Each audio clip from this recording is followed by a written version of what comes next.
January is a month of rest. It is not a month of productivity. It is in the winter season, and winter is a time for rest and reflection. There are different seasons throughout the year, throughout the month. There are different seasons within each month. And you can even have weekly seasons or cycles as well. That's when you have, a day of rest during the week. There's patterns and cycles that this world goes through. You can find this throughout all of history, and winter seasons are a time for rest and reflection. So if you can't muster up the energy to get shit done, it's time to put the pen to paper and think about what happened last year.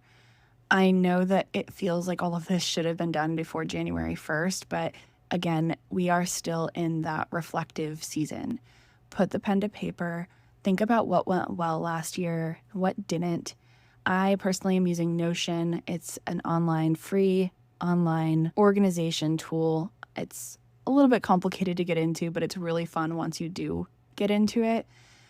And I've started a table in my Notion journal template, and there's one column for things that went well and things that sucked this year. And I'm basically putting those two columns, and then each row will be a new date. And it's not something I'm going to make myself capture each and every day, like the little things that went well or the big things or the little things that went wrong. I'm more so just entering things into this table as it happens. So, for example, on January 6th, my husband got his phone stolen from him. On January 11th, we had a tree limb fall from the weight of the snow, and it ripped off an internet cable off of our house, only for the power company to come by and say, hey, that's a live hot wire there. We have to turn your power off till you get it fixed. So that was not fun. But again, I think, and then last year, I didn't do this last year, but as I look back at last year, we had so many negative things happen in our lives. We had our car stolen, our au pair quit on us, and that was not something that we chose to invest in lightly. It was really an investment for us. So there were so many things that were big and devastating. And we also had an infant and a toddler to take care of. So it was just a year of constant stressor after stressor after stressor. And I think it can be really easy during those years to feel like everything is going wrong when so many things actually are going wrong. So I thought this year it would be good to write these lists of things that are going both really, really well and really, really wrong. Because again, it might sound a little bit counterintuitive to pay more attention to these things that are going wrong, but when you write it down, it almost gives you okay, this is this moment in time. This isn't my entire life, always, every day, feeling like this.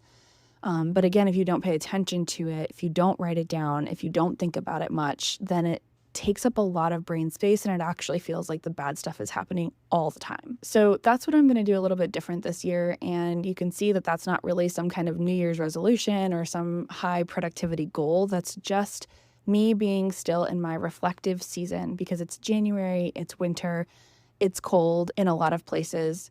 And this is what we are supposed to do: rest and reflect. So I hope that was helpful. And don't forget, we do have the membership Mentally Well While Chronically Ill. Eventually, I'll probably change that name. And if you have an idea for a better name for this membership, I would love to hear it, because I'm not really good at names.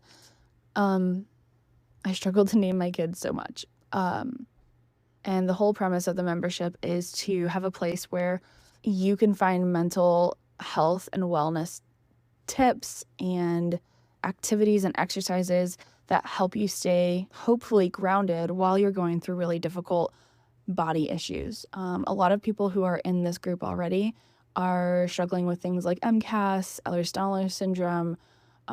They might resonate with something like chronic Lyme or fibromyalgia, or even just chronic GI issues like Crohn's.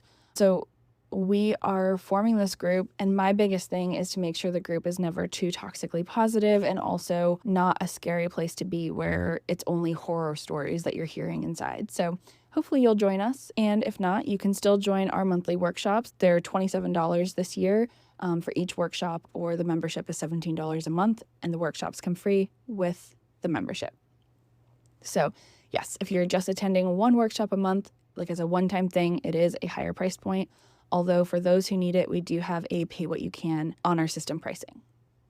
Thanks for being here, and I hope you get some well-deserved rest and reflection today.